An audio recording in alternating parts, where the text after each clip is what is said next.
Okay, so let's start our lecture today. Okay, we were studying about heat engines.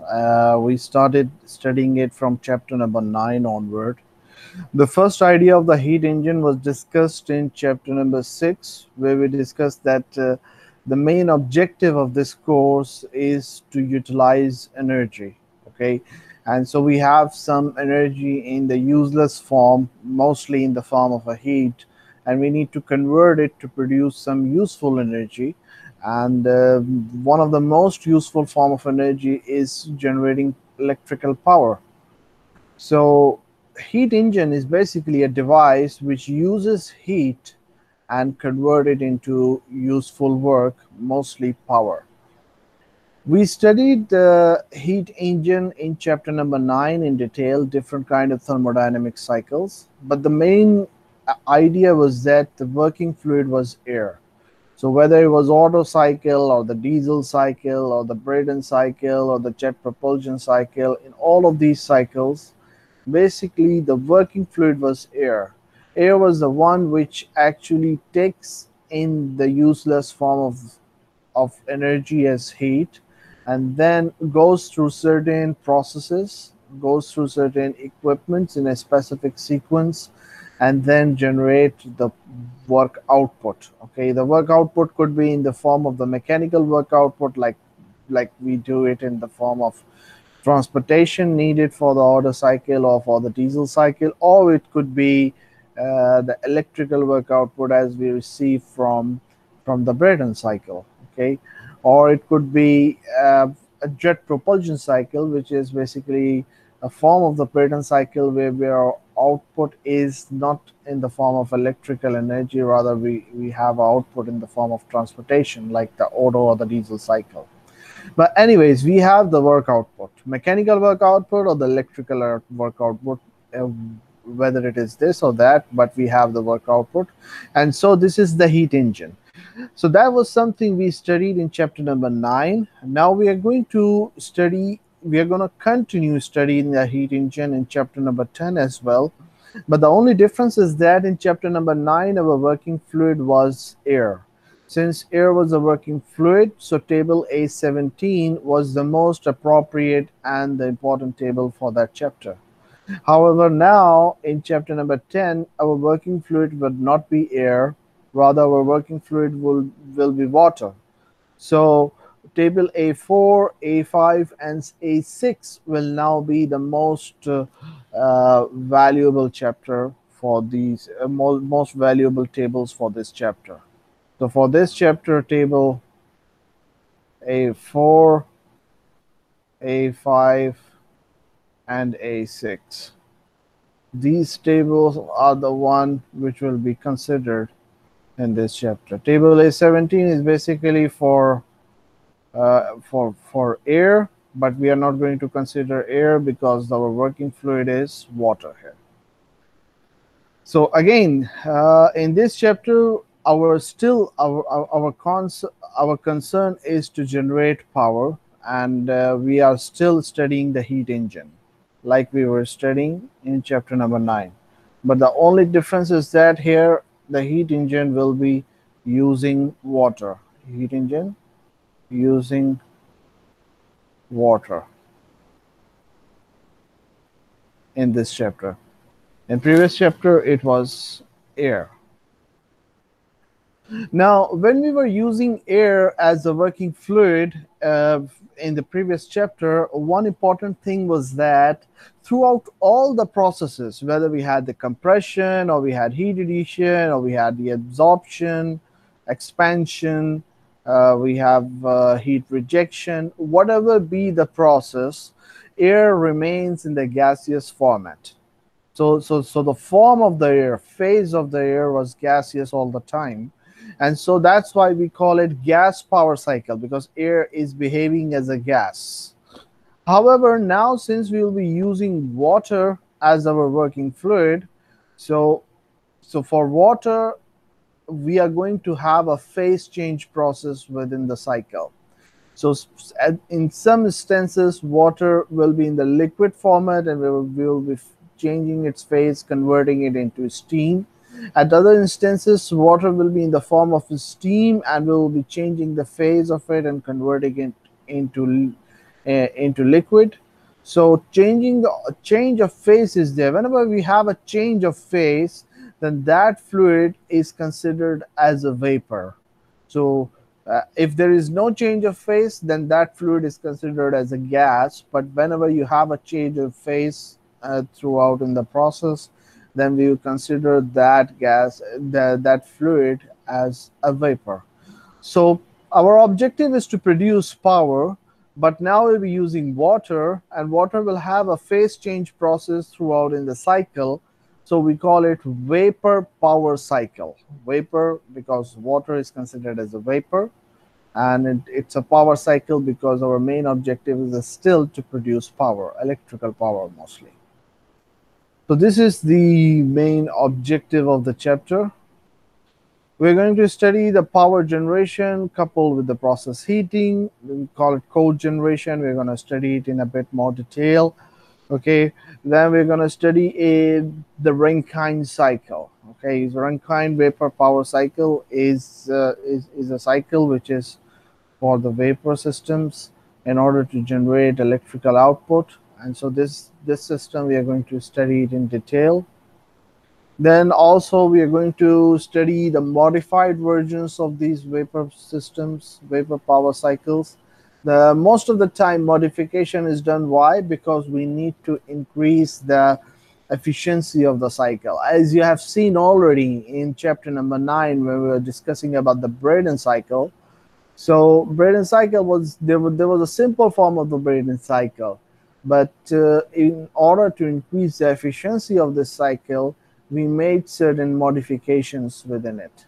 So, for example, if you add a regenerator to the Brayton cycle, then what the regenerator is going to do is going to reduce the heat input into the cycle, and when the Q in is reduced, then the efficiency is Q out over Q in, so the efficiency will be actually increased because your denominator Q in is decreased, so overall efficiency is going to increase.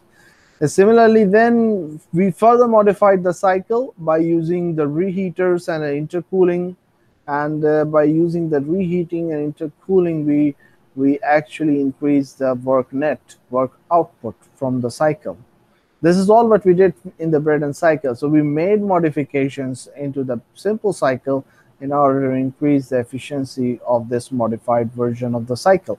In the same way here, when we are studying the Rankine cycle, or basically the steam, the vapor power cycle, we will first study the simple version of the cycle. Then after that, we are going to make modifications in the simple version in order to actually increase the efficiency of the cycle. So this is something we are going to study in this chapter. Along with that, we are also going to discuss a little about the combined cycles and the binary cycles. So these are some of the objectives of this chapter. This is a simple format or practical format of the vapor power system. Most of the time in the vapor power system, we'll have a boiler. The boiler is used to produce steam and make the phase change process to occur, and then the steam goes through the turbine and then through the condenser and the pump, and this way the process continues in a cyclic way.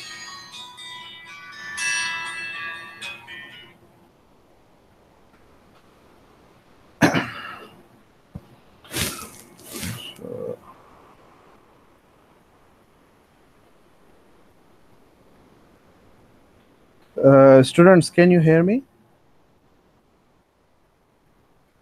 Yes, sir. Okay. Anybody have any questions so far? Okay.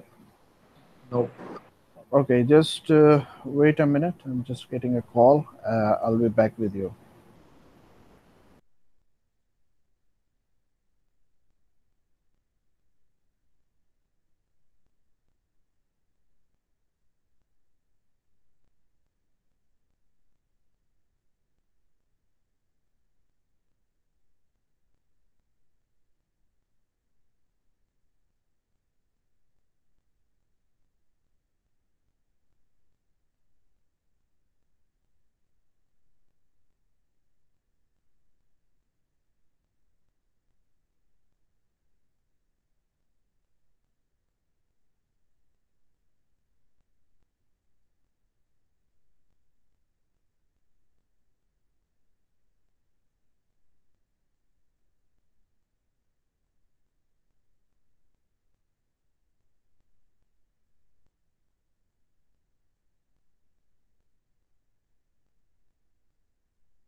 Assalamu alaikum, sir. Sorry, I'm Walaikum. late. Walaikum assalam, no problem. Okay, so we were discussing about the vapor power cycle. Okay, so it's basically a big power plant. Most of the time, whenever we have the big power plants, so they are mostly composed of vapor power cycles. So we'll have a boiler, turbine, condenser, and pump all operating in a cyclic process.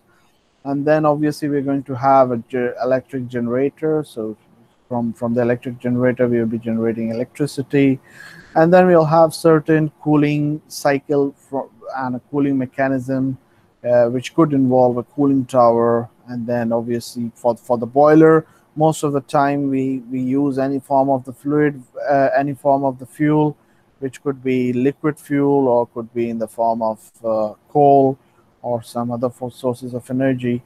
uh, and most of the time the combustion process is used to actually provide heat to the boiler. So obviously whenever you have a combustion process, so there will be combustible gases, combustion product, and obviously those gases needs to be go out of a stack. So anyways, this is just a simplified version of the vapor power cycle. So let's start with in order to study the vapor power cycle, let's first start with the Carnot vapor cycle. Okay, the Carnot cycle. Carnot cycle is something you have studied in chapter number 6, and then after that we studied it back again in chapter number 9. So it's something that it's very clear to you. You have already studied it many times before. In the Carnot cycle, we have four processes. The two processes are isothermal and two processes are isentropic. So we have first isothermal heat addition, then we have isentropic expansion in a turbine, then we have isothermal heat rejection, and then we have isentropic compression. Okay, so when we draw it on a TS diagram, it would represent as this square. Okay, 1 to 2 to 3 to 4 to back to 1. So like this is square, it's going to represent on a TS diagram. We'll have two horizontal lines, which will be isothermal processes. Okay, and then we have two vertical lines because we'll have two isentropic processes. Because on the x-axis you have entropy, so for an isentropic process, the process has to be like a vertical line, and on y-axis we have temperature, so for an isothermal process it has to be a horizontal line. Now the thing is that whenever we have a vapor, so vapor is something where the change of phase is something most likely expected. Okay, so you have you have a working fluid. Here we are considering water, and it will have a liquid, compressed liquid state, and then there will be superheated vapor state.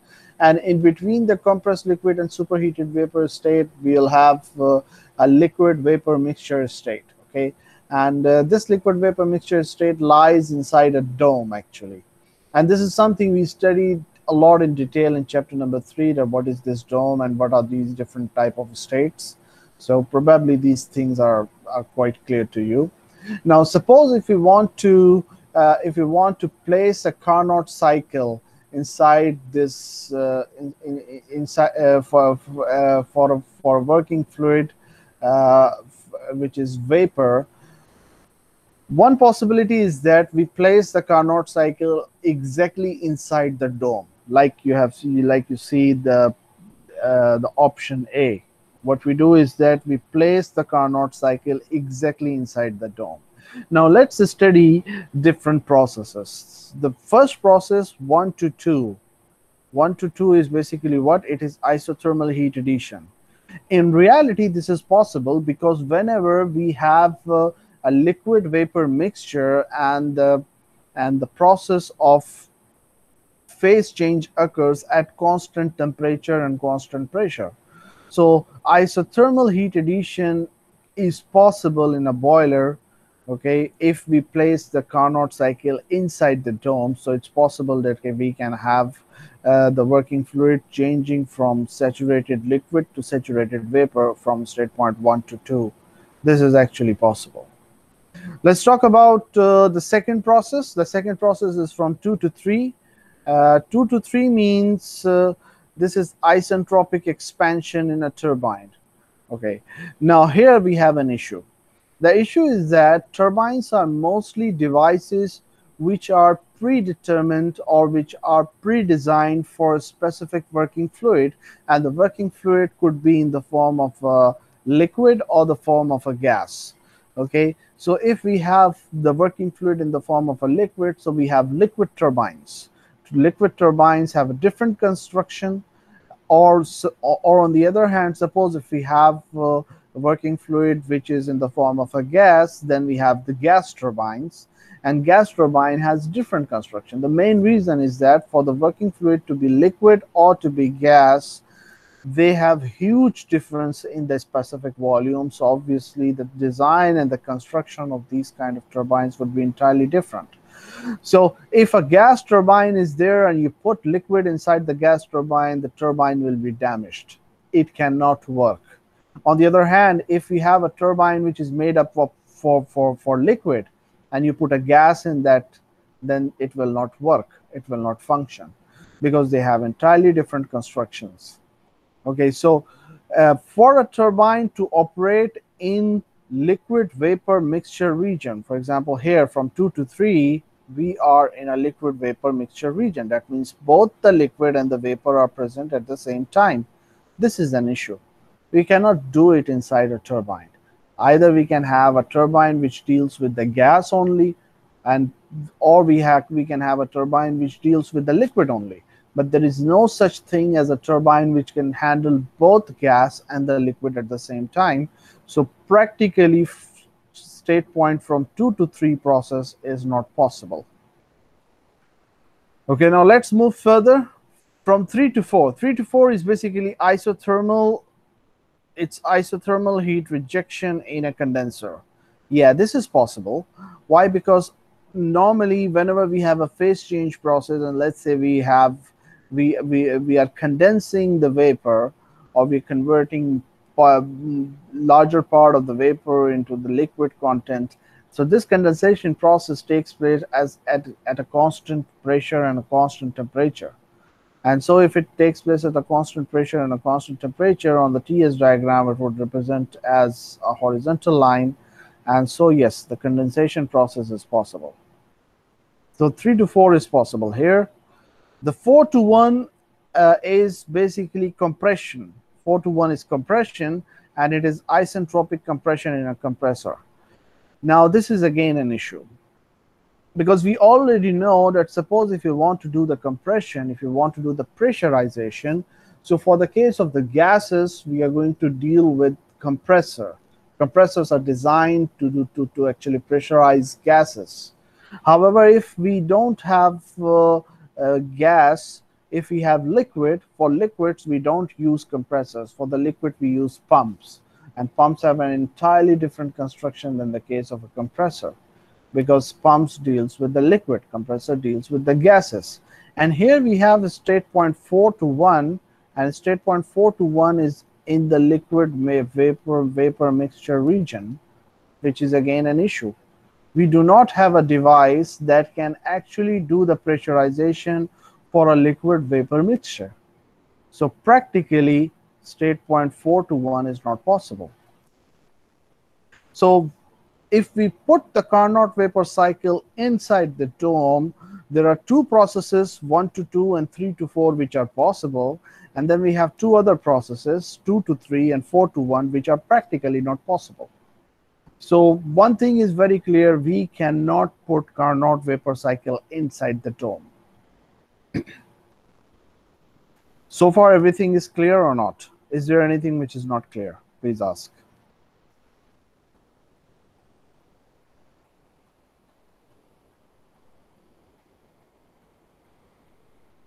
So far, is it clear or not? Is there anything which is not clear? Please ask. Clear, sir. Okay. Okay, so let's continue further. Okay, now let's think about instead of placing the Carnot cycle inside the dome, if we place the Carnot cycle at the top portion of the dome like this. So if we do it like this, we will eliminate some of the issues. For example, 2 to 3 was not possible because it was in the liquid vapor mixture region. But now 2 to 3 is possible because it will be in the superheated vapor region. Okay, so superheated vapor region means only gas phase here. So we can use a gas turbine, and gas turbine can do the job. So 2 to 3 is now possible. 4 to 1 is again possible. Why? Because 4 to 1 previously was in the liquid vapor mixture region, but now it will be in the liquid region. So that means we can use pump. Pump can use to pressurize the liquid. Okay, so 4 to 1 is now possible as well. 3 to 4 is condensation process, and condensation process normally occurs at constant temperature. So 3 to 4 is again possible at all. So 3 to 4 is also possible. However, now we have state point 1 to 2, which is practically not possible. Why it is not possible? Because only during the phase change process it occurs at constant temperature. But if you have a process which is not phase change, then whenever you supply heat to it, to the working fluid, or you take the heat out of the working fluid, always there will be change in temperature. So we can never achieve a horizontal line. So we can never achieve 1 to 2 isothermally. So for achieving 1 to 2 isothermally, 1 to 2 should be inside the dome. It cannot be outside the dome. So practically 1 to 2 is not possible. So one thing is very clear, whether you put the Carnot cycle inside the dome or you put the Carnot cycle like this in figure B. In both ways, practically it is not possible to have a cycle like this. So one thing is very clear, that now what we need to do is we need to modify the Carnot cycle, and the modification should be such that it could look at the practical implications of those modifications, so that a vapor cycle could be used to produce power. So this is something which is written here in this slide. It is not suitable to use vapor power cycle because, first of all, process 1 to 2, we have a limited maximum temperature. Process 2 to 3, the turbine cannot handle steam with high moisture content. Process 4 to 1, because the compressor cannot handle two phases.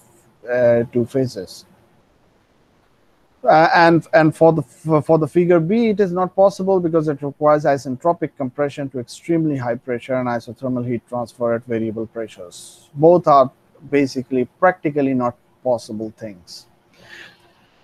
So we need to modify. The modification is now in this format, that if you look in part B, the part B looks comparatively much better because we can have the expansion process here. We can have the pressurization process, but these processes here, they are actually occurring at supercritical conditions, because this is the critical point and these are above the supercritical point. So supercritical operations are quite difficult. So we are going to modify the cycle such that it could be used for power generation for vapor cycles. So first of all, we have a dome here. Okay, so one thing is very clear, that we need to operate between two pressure levels. So we need to have a high pressure level, and then we need to have a low pressure level. Okay, so let's say that this is our high pressure level, and then we have our low pressure level. Okay, so what we can do is that we can have expansion process here, they're followed by the condensation process, followed by pressurization process, followed by the heat addition process. So we can have two constant pressure processes. So we can have 1 to 2 to 3 to 4. Okay, so 1 to 2 we can have the pressurization process in the compressed liquid region, not beyond critical conditions. It can be subcritical conditions, but it could be the pressurization process uh, in the liquid state. So we can use pump. So 1 to 2 is possible like this. Then 2 to 3 we can have constant pressure heat addition that could be done inside the boiler. Obviously, it will not be constant temperature. It will be constant pressure because constant temperature heat addition needs to have the process to be inside the dome. Since we are modifying the cycle a little in order to adjust it for power generation for the vapor cycles. So instead of making it constant temperature, we're going to keep it as constant pressure. Then 3 to 4 could be the expansion process in the superheated vapor region. So we can use gas turbines. So normally steam turbines are used. And then along with that, we can have a condenser, and condenser can do the condensation from state point 4 to 1. So this is the modified version of the Carnot cycle, which could be utilized for vapor power generation. And so this is known as the Rankine cycle. So if you look here for the Rankine cycle, we have these four equipments. We have pump of which is connected with the boiler, and then from the boiler the connection is made with the turbine. From the turbine, the connection is made with the condenser, which is further connected back to the pump. So this is the cyclic process. So we have four processes here.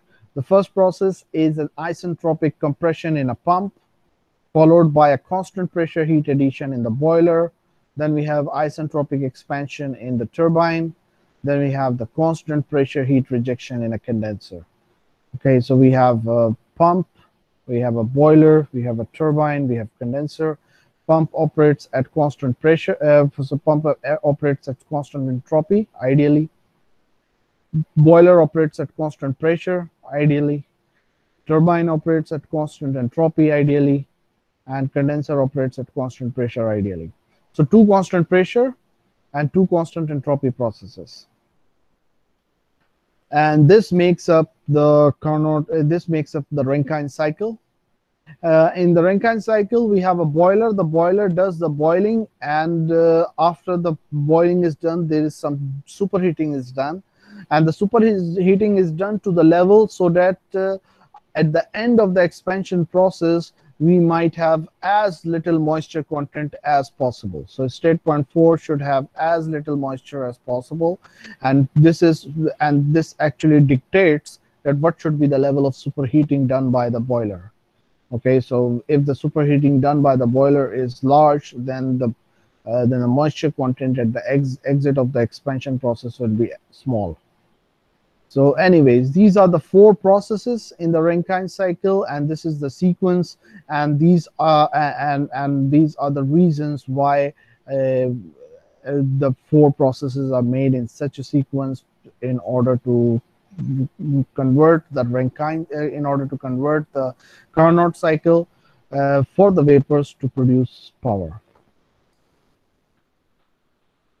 Okay, so is there anything which is not clear regarding the operation of the Rankine cycle so far? Please ask.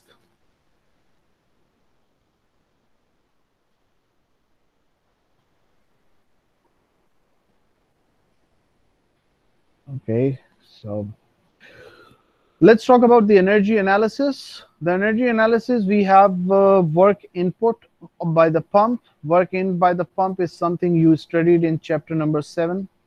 So in chapter number 7, we studied that if we have a pump, then how can we determine the work input?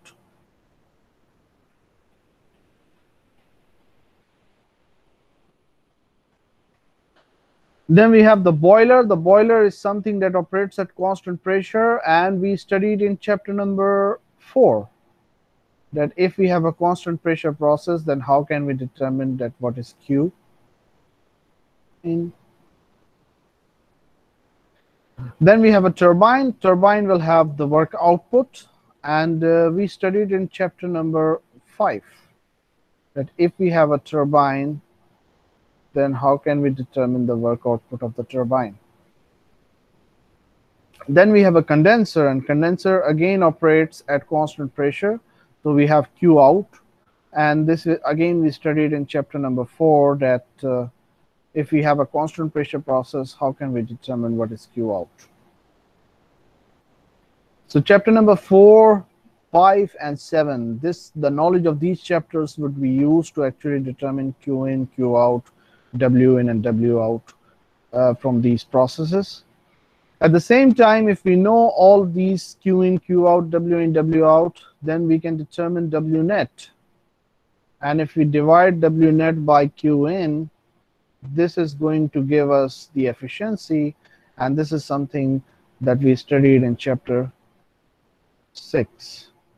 So chapter number 4, 5, 6, 7, these chapters are, knowledge of these chapters are actually be used here in the Rankine cycle to analyze the performance of the Rankine cycle. And it's, in reality, it's very simple, because all of these are the difference in the enthalpies. So let's say when we talk about Q in, so Q in will be basically what? It will be H3 minus H2.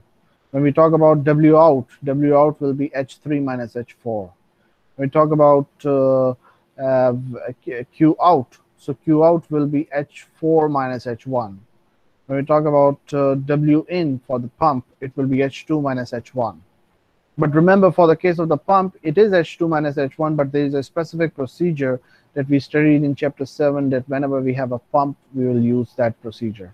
And what was that procedure? The procedure was that whenever we have the pump, then Wn will be equals to specific volume multiplied by the pressure difference.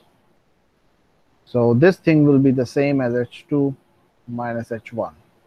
This is a process we studied in chapter number 7, and we also solved a problem related to it. And I discussed this and told you at that time that we are going to be using this in future. So anyways, this is energy analysis. So let's continue with a problem related to with the ideal Rankine cycle. Okay, so consider a steam power plant operating on the simple ideal Rankine cycle. Steam enters the turbine at 3 megapascal and 350 degrees centigrade and is condensed in the condenser at a pressure of 75 kilopascal. Determine the thermal efficiency of the cycle. So let me just do it like this here. So we have pressure, temperature, we have okay, let's do it like that. So we have pressure, temperature, specific volume, entropy, X, enthalpy. Okay, these are the things that we have. Okay, we have 4 state points here. 1, 2, 3, 4.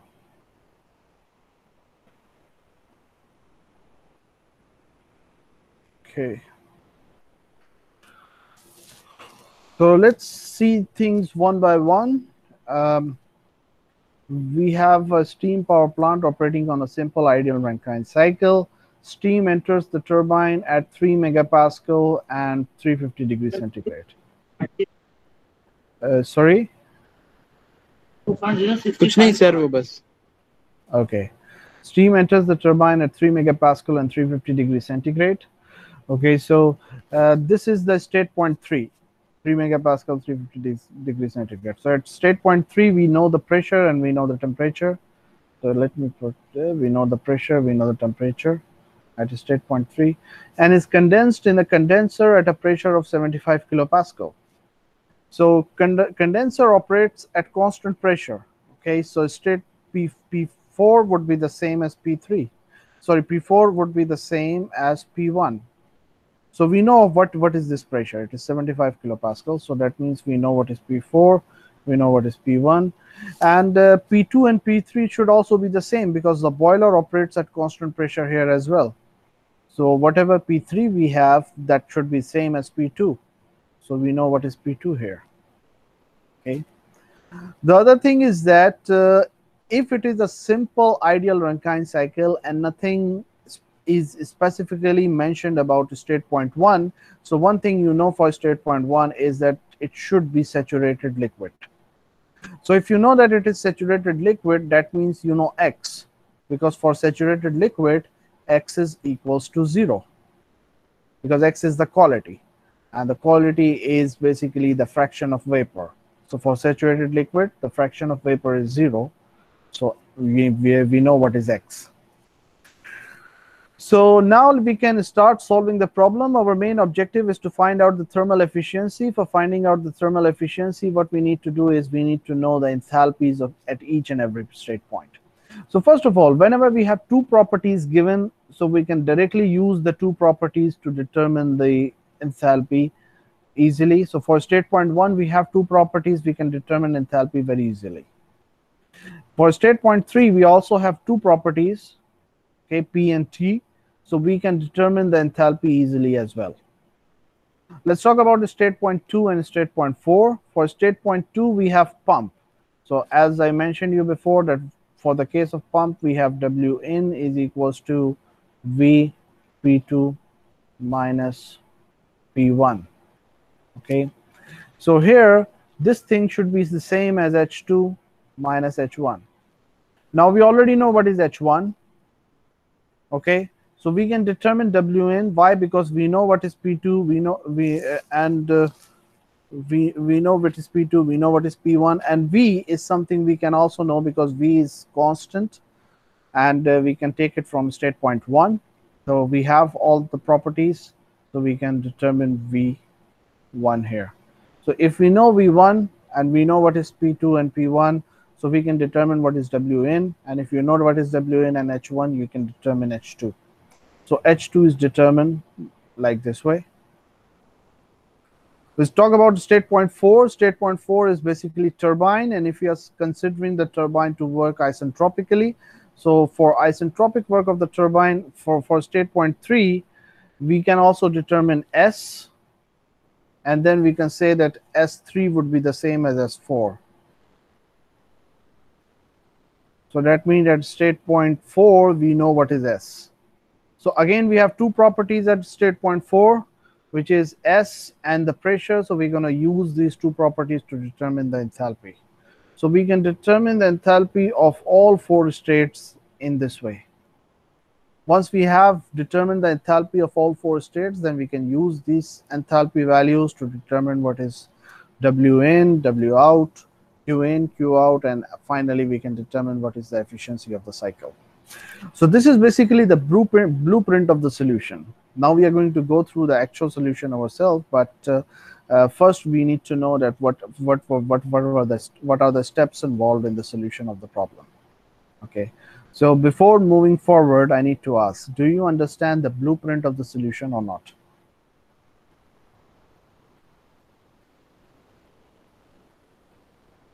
Is there anything which is not clear within the solution procedure here?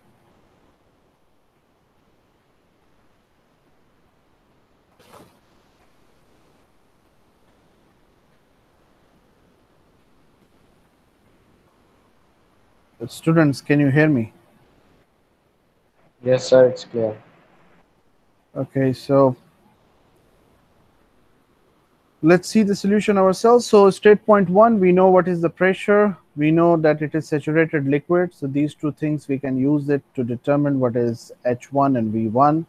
Then for state point 2, as I told you that this is pump. So for the work pump in, we have V1, P2 minus P1. Okay, we know what is P2, we know what is P1. So that means we can determine what is the work pump in.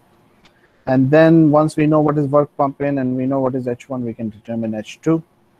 For state point 3, we have the two properties available with us. We can determine the enthalpy and entropy. And then we can say for state point 4 that the entropies are same. S4 is equals to S3. And we know what is P4, so we can use this to actually determine what is H4. In this way, we can determine the enthalpy of all four states, H1, H2, H3, H4. Once we have that, we can actually determine what is Q in. We can determine what is Q out, and finally the efficiency. Or the other way is that we can determine what is the work of the turbine out, and then we can determine what is the net work produced by the turbine by subtracting the work of the pump in. And so once we have work net, then we can use that as well to determine what is the efficiency. Both ways are correct. Both ways are going to give you the same answer. So anyways, this is the solution of the problem. Is there anything within the solution which is not clear? Any step that is that has not been explained? Kindly let me know.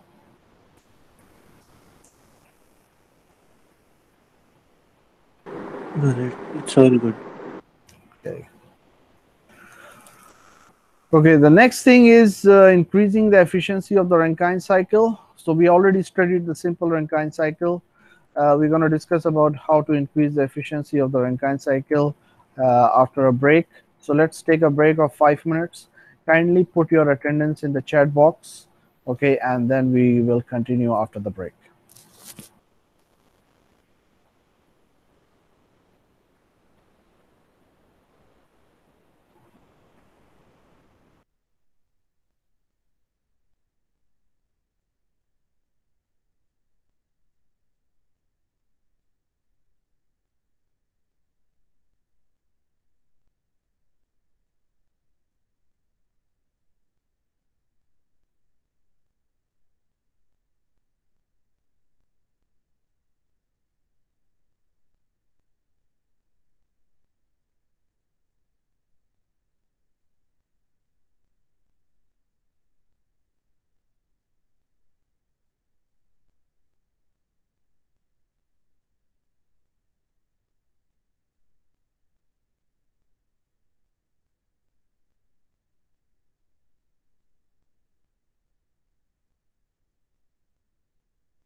Okay, so once we have studied the simple Rankine cycle, the next step would be to study how we can actually increase the performance or maximize the performance of a Rankine cycle.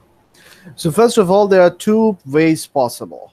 Uh, the first way possible is that we change some of the operating parameters of the Rankine cycle, and we adjust the operating parameters in a way that we can actually achieve the maximum efficiency of the Rankine cycle based on those operating parameters.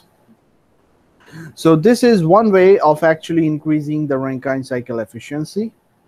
The other way is that we introduce some modified, we introduce some new component into the Rankine cycle. Okay, and that addition of new component could actually increase the efficiency of the cycle. So we're going to look at it from all different aspects, from all different angles. So first of all, uh, as you see in the Rankine cycle, this is the basic format of a Rankine cycle. So first possibility is that if we lower the condenser pressure, so this is basically the Rankine cycle. Our condenser pressure is basically from 4 to 1. If we lower that, if we take that down, okay, so what will happen is that we can increase some area in the cycle. Okay, so this area would be added in the cycle if we lower the condenser pressure. Okay, and when this area is added in the cycle, so basically uh, network will be increased, as network depends upon the area under the curve. And since the network is going to increase, so it's going to increase the output. That means it's going to increase the efficiency of the cycle. So this is one possibility. If we can lower the condenser pressure, if we make the cycle to operate at low condenser pressure, as low as possible, this is something that can increase the efficiency of the cycle. The second possibility is that we can increase the efficiency of the cycle if we do the superheating of steam to a higher temperature. So So you can see here that we have superheating done in the boiler. So if we increase the superheating, this is something that can actually uh, add some area under the curve for the case of the Rankine cycle. And since when the air area is added under the curve for Rankine cycle, this is something going to increase the output of the cycle, and so the efficiency of the cycle will be increased. However, increasing the superheat is something limited based upon the maximum amount of temperature that the turbine can handle. So, uh, just excuse me 1 minute.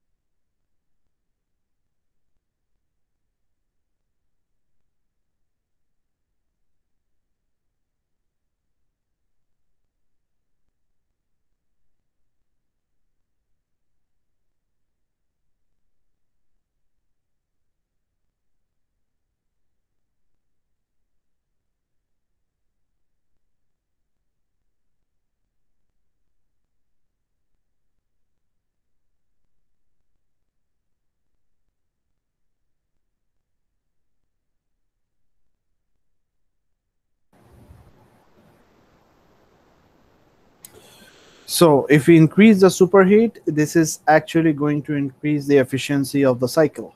The only limitation is that we have a limited temperature which the turbine can handle. So we can only increase the superheat to a certain degree that turbine can handle. Beyond that, we cannot do this. So, but anyways, increasing the superheat will actually increase the efficiency of the Rankine cycle. So this is the second possibility. The third possibility is increasing the boiler pressure. Okay, so we have the boiler pressure operates at a higher pressure. If we increase the boiler pressure, so this curve will be shifted upward and this area will be added in the cycle. However, when you increase the boiler pressure, but the maximum temperature that the turbine can handle would still be limited. Okay, so although we have an addition of this area, but we will have a subtraction of this area from the cycle as well, because we are limited with the maximum temperature that the turbine can handle. Okay, so this area would be subtracted, this area would be added. In generally, because of a decrease in work net as well, an increase in work net, so the net effect would be slightly increase in the work net because of the increase in the boiler pressure. But anyways, there will still be some increase in the in the output. So this will further increase the efficiency a little. Okay, so these are the three possibilities that we can actually use by just adjusting the operating parameters of the Rankine cycle to increase the efficiency of the cycle. Okay, so these three parameters are what? If we operate the Rankine cycle at the lowest possible condenser pressure, at the maximum possible boiler pressure, and with the maximum possible superheat, okay, this is going to give us the maximum possible efficiency of a Rankine cycle by adjusting the parameters of the cycle. So let's have a numerical related to this to actually see that how this variation in the pressures and the temperature actually affect the performance of the cycle. So consider a steam power plant operating on the ideal Rankine cycle. Okay, steam enters the turbine at 3 megapascal and 350 degrees centigrade. It's basically the same problem as the last one which we solved before. So we have 3 megapascal and 350 degrees centigrade, and it's condensed in the condenser at a pressure of 10 kilopascal. Actually, I think it is the same as the last problem. So 3 megapascal, 350 degrees centigrade, and the condenser pressure was 75 kilopascal. Here the condenser pressure is 10 kilopascal. So only change in the number, otherwise the procedure would remain the same. Determine the thermal efficiency of this power plant. So first thing is determine the thermal efficiency of the power plant. So this was also required in the previous question, determine the thermal efficiency of the cycle. So no change, only just change in one of the value, otherwise the solution procedure would remain exactly the same as we discussed in the last question. Part B, determine the thermal efficiency if the steam is superheated to 600 degrees centigrade instead of 350. So it's like solving the problem again, but this time instead of keeping it 350 degrees centigrade as the steam entrance temperature to the turbine, we make it 600 degrees centigrade. So like solving the problem again with a different value of T3. And part C is that the thermal efficiency, determine the thermal efficiency if the boiler pressure is raised to 15 megapascal while the turbine inlet temperature is maintained at 600 degrees centigrade. So here it's not just the variation in T3, we are also going to change P3 as well. So it's like solving, we are given a specific T3 and P3 in the problem to solve in part A. Okay, in part B, T3 is changed, P3 remains the same. In part C, T3 and P3 are both changed. So we are going to like solve the problem 3 times with 3 different values of T3 and P3. And we see that what is going to be the effect over the thermal efficiency. Solution procedure would remain exactly the same as we did for the last question. So we're going to start with the state point 1. We know what is the pressure at 1. We know that it is saturated liquid, so we can find H1 and V1. Then for state point 2, we know what is per work pump in. It's V1 P2 minus P1. What is P2, what is P1 is something known. And V1 we already know from here. So use this thing to determine what is the work pump in. Once we know what is work pump in and H1, we can determine H2. For state point 3, we know what is P3, T3. We use this to determine what is H3, S3. Then we say that S3 is the same as S4. We know what is P4. So we can use this to determine what is H4. Once we have H1, H2, H3, H4, we can find Q in, Q out, and we can find what is the thermal efficiency. So this is the procedure for solution in part A. It's exactly the same as we did before in the previous question. The only difference is that in the previous question it was 75 kilopascal P1. Now we have P1 and P4 10 kilopascal. Otherwise, nothing changed.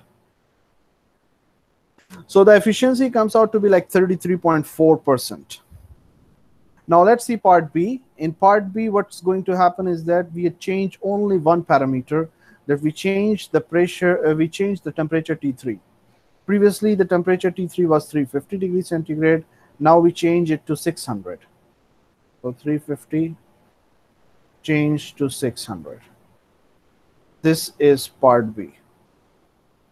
So it's like solving all the steps again with this change only.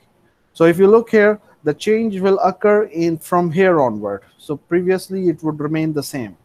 Solution would remain the same. So they kept the solution same previously, only determined H3 and H4 separately, and then find Q in, Q out, and the thermal efficiency.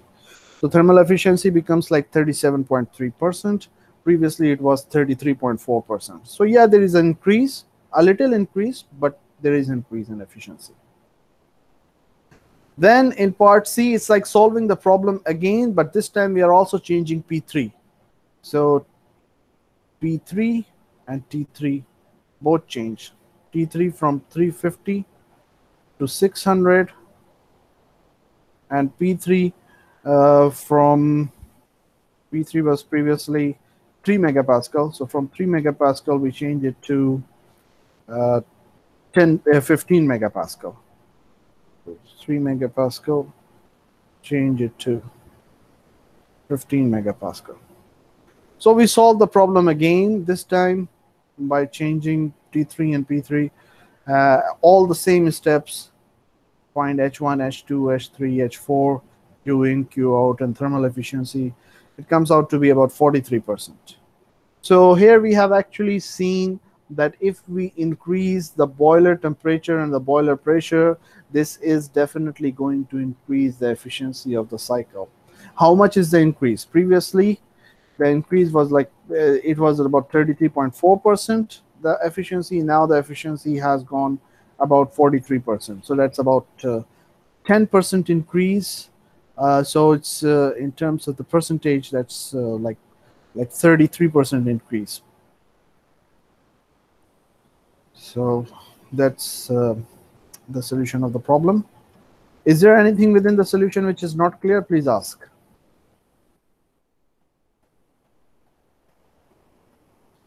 Is the solution clear?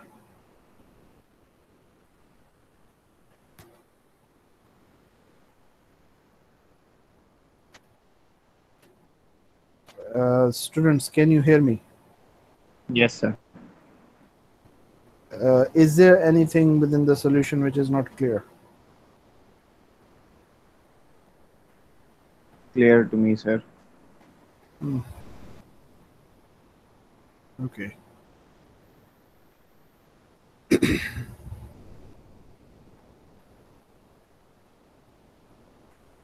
Okay, so now next step is we have to study the actual cycle. Since we have been studying the idealized cycles, so let's talk about the actual cycle. Actual cycle will have a little deviation from the idealized cycles. What are the deviations? First of all, we in the idealized cycle, we assume that there are no irreversibilities. In the actual cycle, there will be irreversibilities. That means whatever the processes that we considered constant entropy or isentropic, they will not be isentropic. So pump pressurization in the pump, you will have an increase in entropy. Similarly, pressurization, depressurization process or the expansion process in turbine, we are previously assuming it to be a vertical line on the TS diagram, but it should not be a vertical line. The entropy should increase. So first of all, there will be irreversibilities in different components.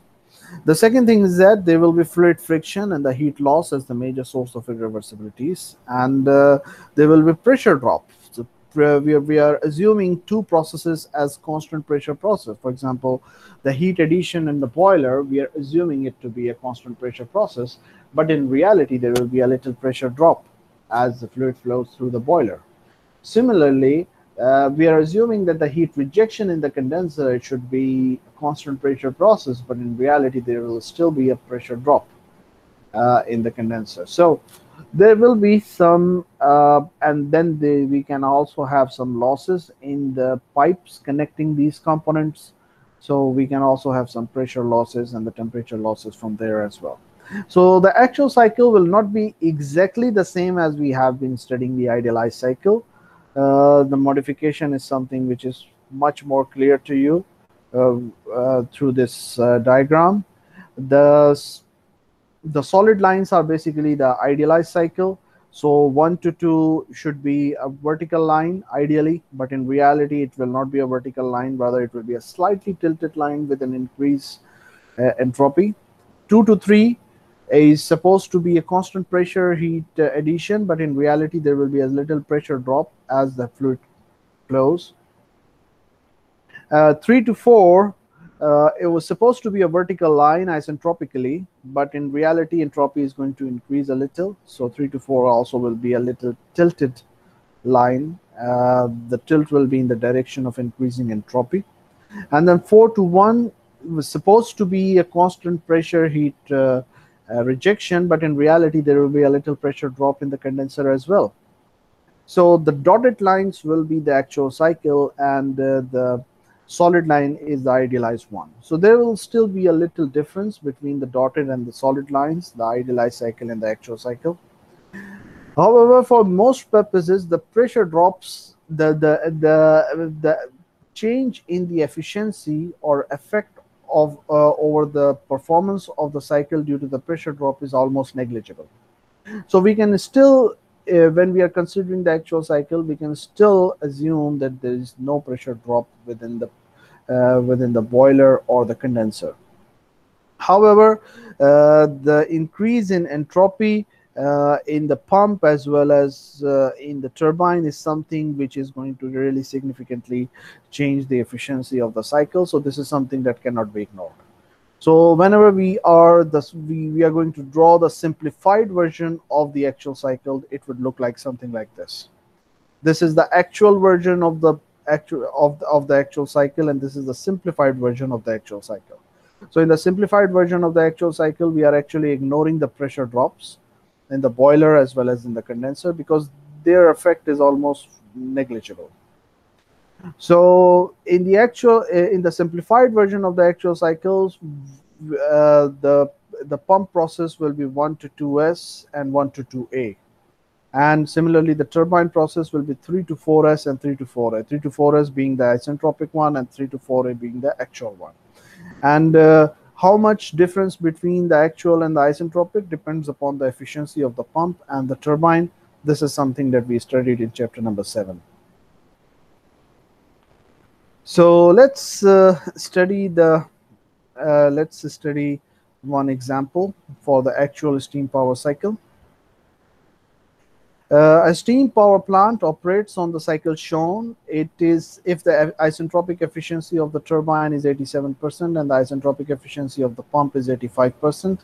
Determine the thermal efficiency of the cycle and the net power output of the plant for a mass flow rate of 15 kg per second. So here we know at state point 1 what is the pressure and the temperature. We know what is the efficiency of the pump. We know what is the exit of the pump pressure, then the inlet of the boiler temperature and pressure, exit of the boiler temperature and pressure, inlet of the turbine temperature and pressure, and the exit of the turbine pressure. Similarly, we also know that what is the efficiency of the turbine. So if we have these parameters with us, we can use them to actually analyze the thermal efficiency of the cycle. So first of all, for the pump work input, so we have the ideal pump work input divided by the efficiency of the pump to determine what is the actual pump input. The ideal work pump input will be V1 P2 minus P1. So we divide this by the efficiency. We're going to get the actual work input. The ideal work output of the turbine will be H5 minus H6S multiplied by the efficiency of the turbine is going to give us the actual work output of the turbine. Okay. Uh, then we have the boiler heat input. We can determine boiler heat input as H4 minus H3. Because we can determine all these H's because all the temperatures and pressures are given at the inlet and exits of these devices. So if you have two parameters or properties, you can easily determine the enthalpies at these points. So enthalpy here, enthalpy here, enthalpy here, enthalpy here can be easily determined. At the same time, we can determine the enthalpy because at state point 2 because we know what is the efficiency of the pump, and we can also determine the enthalpy at state point 6 because we know what is the efficiency of the turbine. So we're going to use these things to determine what is the work pump in, what is the work turbine out, and these enthalpies. Once we know Q in, then we can determine what is W net. W net is work turbine out minus work pump in. They use W net and Q in to determine what is the efficiency of the turbine and what is the efficiency of this Rankine cycle. And then after that, we can determine the power by multiplying the W net by M dot. So that's the solution of this problem. Is there anything within the solution which is not clear? Please ask.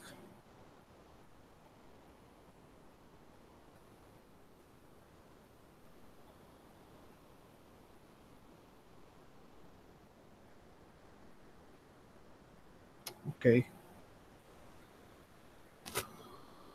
The next thing is ideal reheat Rankine cycle.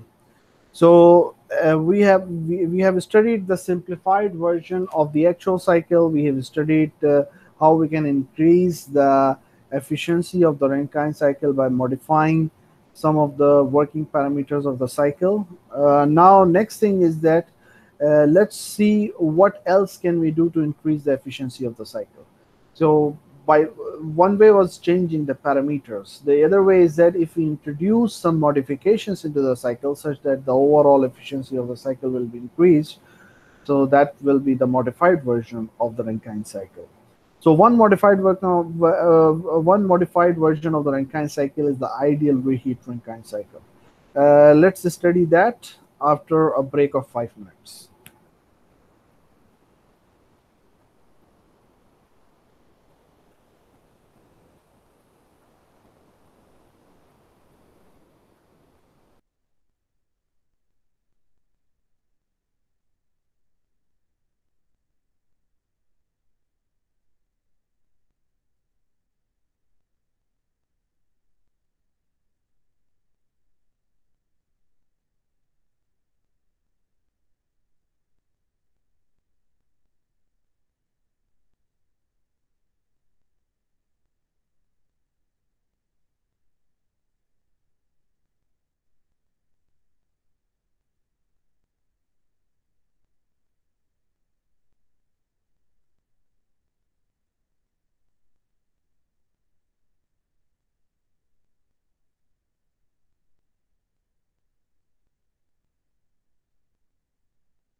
Okay, so the next step is to study the ideal reheat Rankine cycle.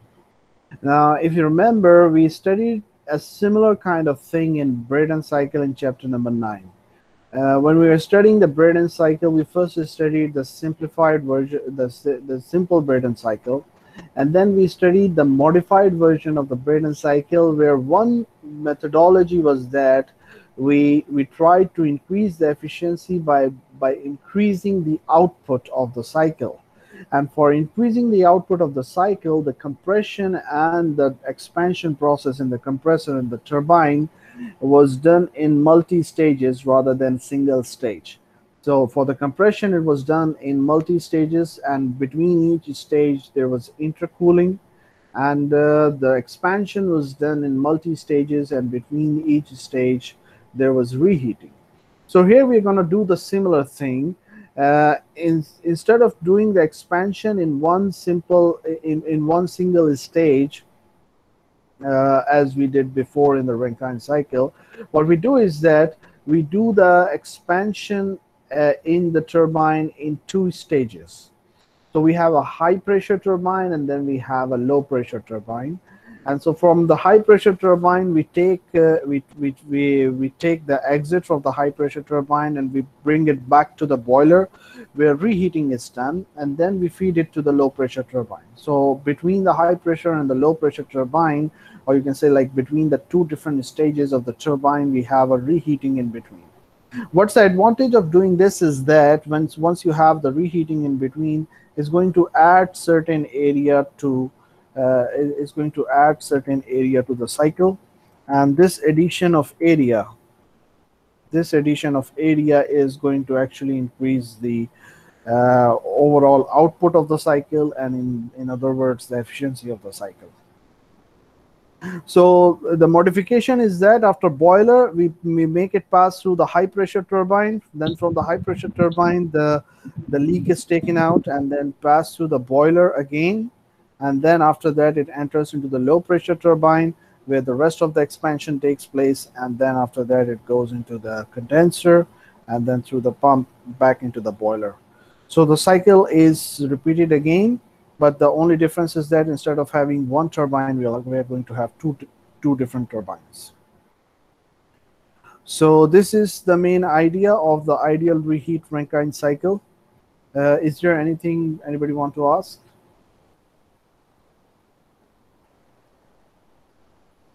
Okay.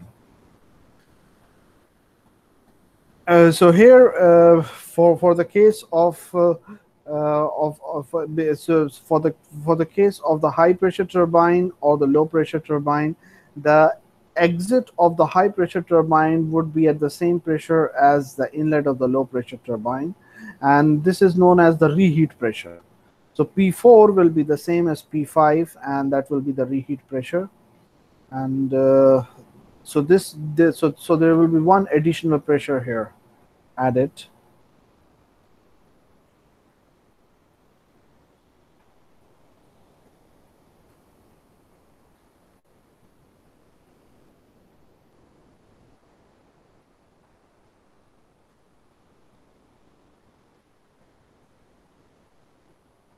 Yes, that hand raising was me. One question I wanted to ask.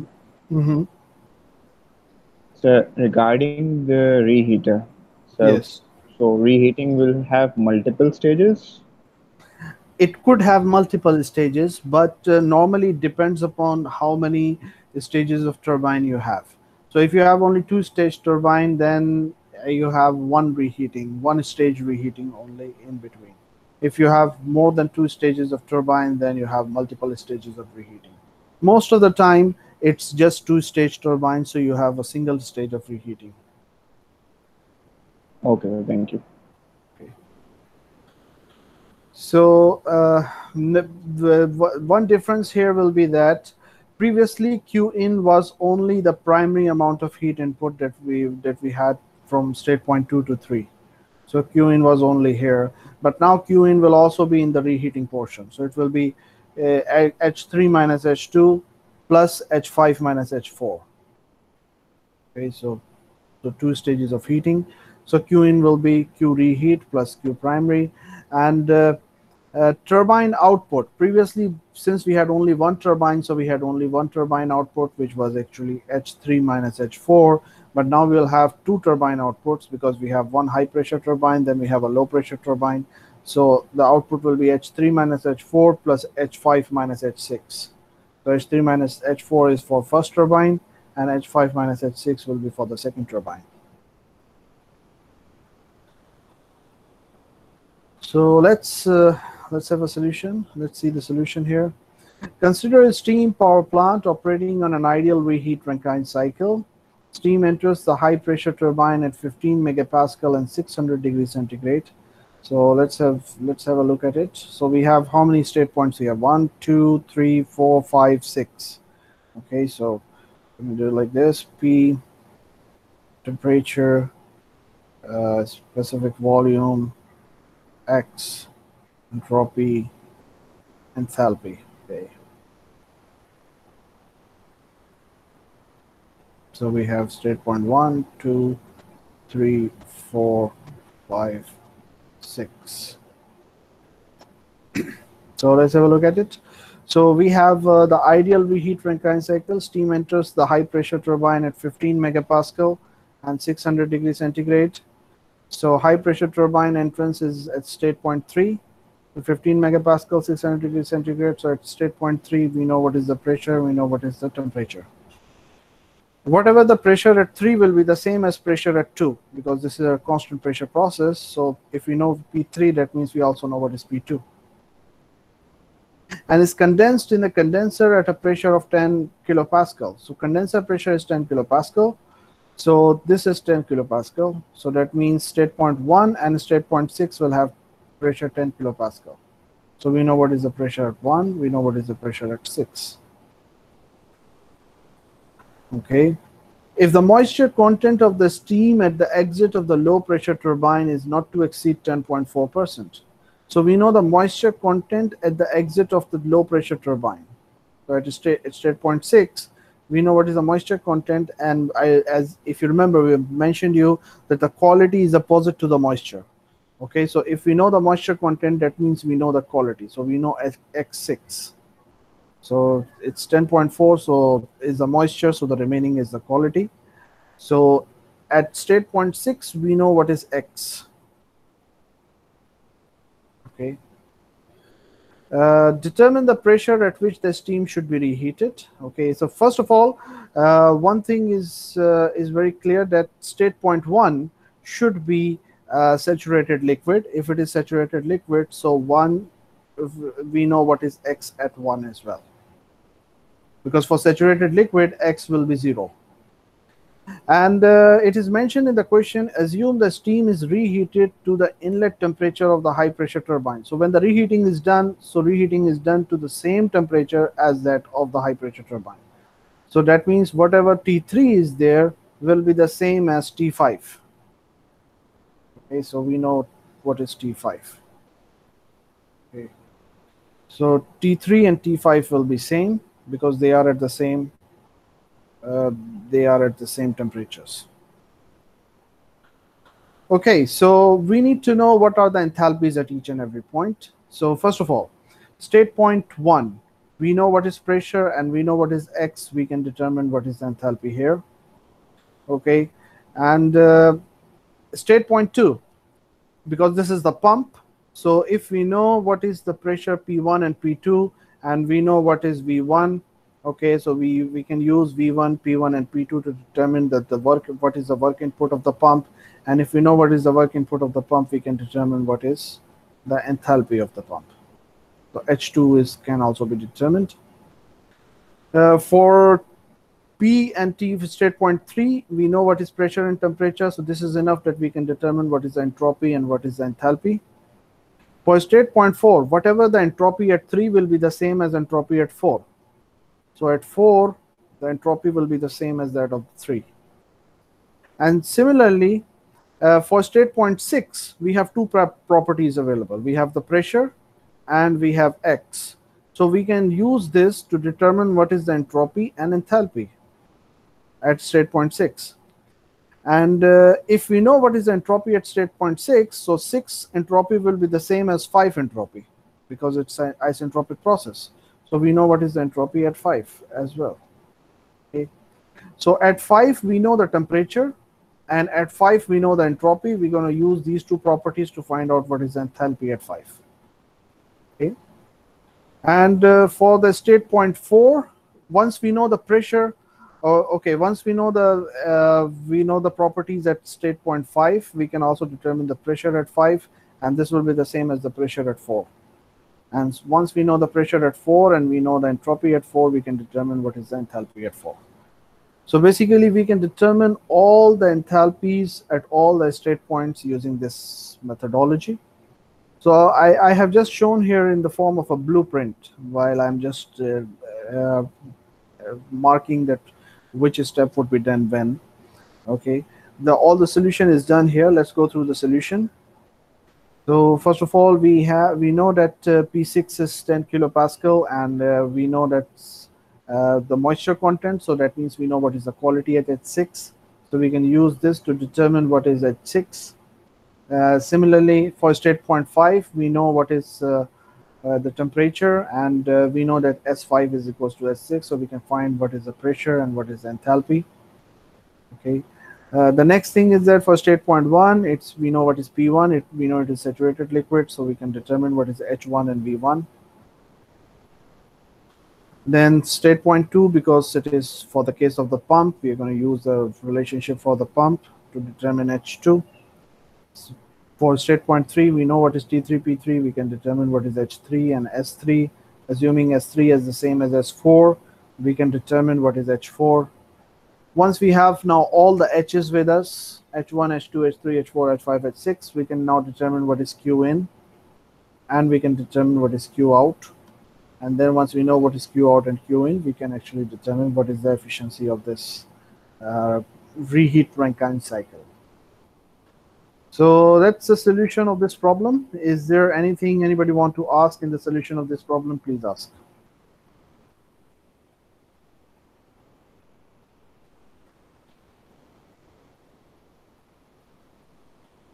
Throughout the solution, I'm not going through the thermodynamic table myself because I'm assuming that since we are almost by the end of this course, so you are already expert in using the thermodynamic tables.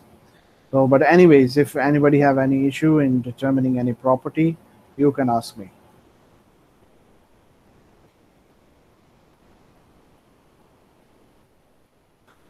No issues, sir. Okay, anyway, so next topic is the ideal regenerative Rankine cycle. This topic, inshallah, we are going to start in the next class. If anybody have anything to ask, you can ask. Otherwise, today's lecture is finished and you can leave the class if you want.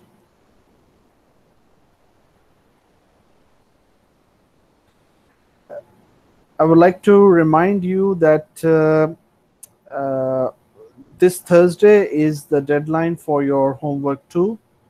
And it has been decided that May 29 will be your quiz. It will be Saturday from 12 to 1.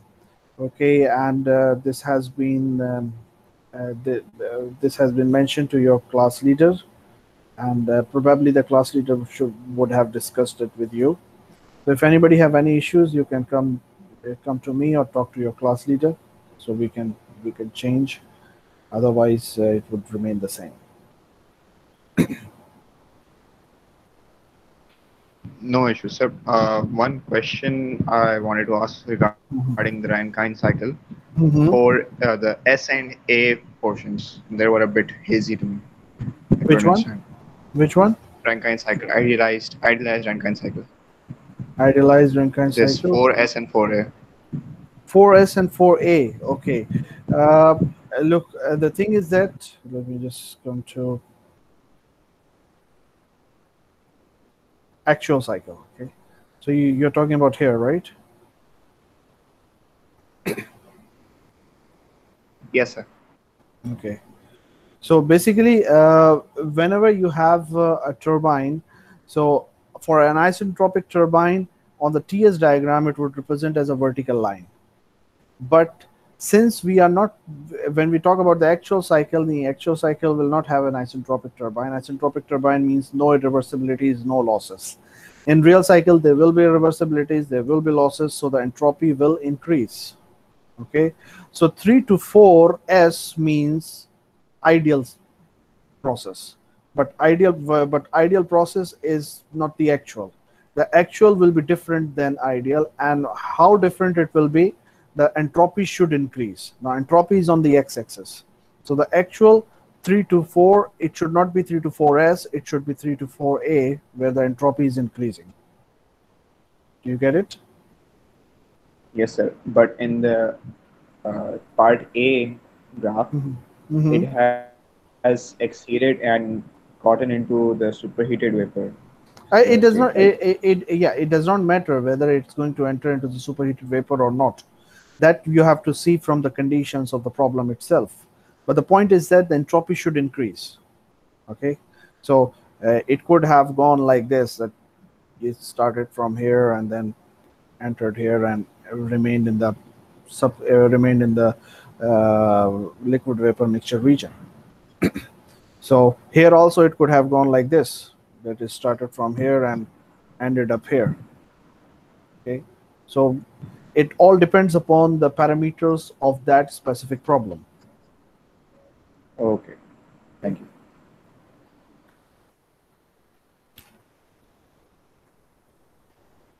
so okay, that's it. You can leave the you can leave the class. Okay, sir. Thank you. Allah Hafiz.